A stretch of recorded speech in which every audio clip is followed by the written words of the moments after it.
nabasa natin na parang i-claim po nila or ilalagay po nila sa kanilang petition na that Mr. Duterte will not imperil proceedings if released.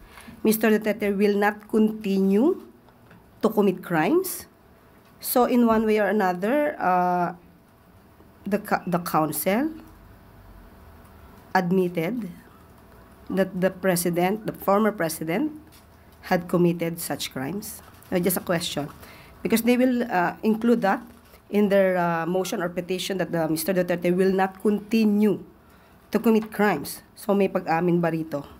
And anyway, if that's their strategy, sana lang po ay mapaniwala nila yung mga ICC judges at huwag nilang masabi later na ang kanilang mga pinangako, dahil may mga pangako sila sa kanilang sa petisyon, ay masabing nagbibiro lang sila.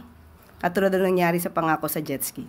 Well, anyway, kanila pong strategy yan at hayaan na lang po natin ang ICC ang mag-determine kung sila ba ba'y paniniwalaan at kung mag-grant ang kanilang request for interim release. At kung ano man po maging desisyon ng ICC, the Palace or Malacanang will respect kung pagbibigyan man po itong interim release. Opo, nasa ICC na po kasi yan. Nasa kamay na po ng ICC kung ano po ang kanilang magiging decision or resolution on that matter.